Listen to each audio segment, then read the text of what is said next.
Ode to Liberty by Percy Bysshe Shelley. A glorious people vibrated again the lightning of the nations. Liberty, from heart to heart, from tower to tower, our Spain, scattering contagious fire into the sky, gleamed. My soul spurned the chains of its dismay, and, in the rapid plumps of song, clothed itself sublime and strong. As a young eagle soars the morning clouds among, hovering in verse o'er its accustomed prey, till from its station in the heaven of fame the spirit's whirlwind wrapped it in the ray of a remotest sphere of living flame, which paves the void, was from behind it flung, as foam from a ship's swiftness, when there came a voice out of the deep. I will record the same. The sun and the serenest moon sprang forth. The burning stars of the abyss were hurled into the depths of heaven. The daedal earth, that island in the ocean of the world, hung in its cloud of all-sustaining air. But this divinest universe was yet a chaos and a curse. For thou wert not, but power from verse producing verse. The spirit of the beasts was kindled there, and of the birds, and of the watery forms. And there was war among them, and despair within them, raging without truce or terms. The bosom of their violated nurse groaned, for beasts warred on beasts, and worms on worms, and man on man. Each heart was as a hell of storms.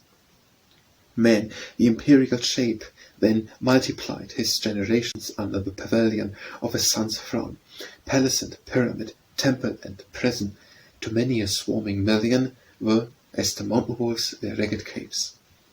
This human living multitude was savage, cunning, blind, and rude, for thou wert not, but over popular solitude, like one fierce cloud over a waste of waves, hung tyranny. Beneath sate defeat the sister pest, congregator of slaves. Into the shadow of opinions white, anarchs and priests, who feed on golden blood, till the festain their inmost souls are dyed, drove the astonished herds of men from every side. The nodding promontories and blue isles and cloud-like mountains and dividious waves of Greek bask glorious in the open smiles of favouring heaven.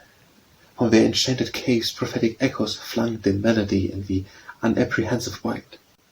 The vine, the corn, the olive mild grew savage yet to human use unreconciled. And like unfolded flowers beneath the sea, like the man's thought dark in the infant's brain, like aught that is, which wrapped what is to be, our deathless dreams lay veiled by many a vein of Parian stone, and yet a speechless child, verse murmured, and philosophy did strain her lidless eyes for thee, when o'er the Aegean main Athens arose. A city such a vision builds from the purple cracks and silver towers of battle-mended clouds, as in derision of kingliest masonry. The ocean floors pave it, the evening sky pavilions it. Its portals are inhabited by thunder-zoned winds, each head within its cloudy wings with sunfire garlanded, a divine work. Athens diviner yet gleamed with its crest of columns on the will of man as on a mound of diamond set. For thou wert, and thine all creative skill peopled the forms that mock the eternal dead in marble immortality, that hill which was thine earliest throne and latest oracle. Within the surface of time's fleeting river its wrinkled image lies, as when it lay immovably unquiet, and forever it trembles, but it cannot pass away. The voices of thy bards and sages thunder with an earth-awakening blast through the caverns of the past. Religion veils her eyes, oppression shrinks aghast, a winged sound of joy and love and wonder, which soars where expectation never flew, rending the veil of space and time asunder. One ocean feeds the clouds, and streams, and dew. One sun illumes heaven, one spirit vast of life and love makes chaos ever new, as Athens doeth the world with thy delight renew.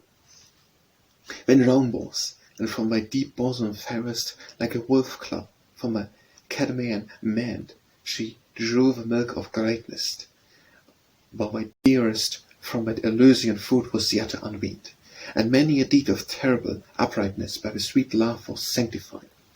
And in wise might and by wise side saintly Camillus lived, and firm Attillus died. But when tears stained thy robe of vestal whiteness, and gold profaned thy Capitolian frown, thou didst desert, with spirit-winged lightness, the senate of thy tyrants. They sunk prone slaves of one tyrant. Platinus sighed faint echoes of Ionian song, the tone thou didst delay to hear, lamenting to disown.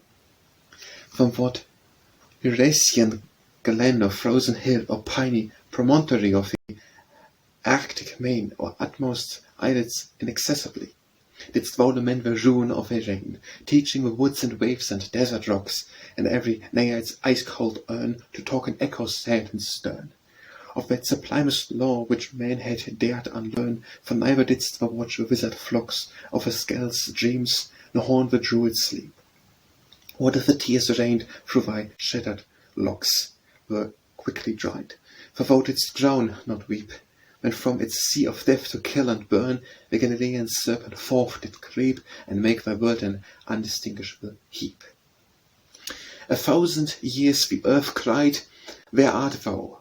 And when the shadow of thy coming fell on Saxon Alfred's olive-cinctured brow, and many a warrior people's citadel, like rocks which fire lifts out of a flat deep, arose in sacred Italy, frowning over a tempestuous sea of kings and priests and slaves and tower-crowded majesty. That multitudinous anarchy did sweep and burst around their walls like idle foam, whilst from the human spirit's deepest deep strange melody with laugh and awe struck dumb dissonant arms.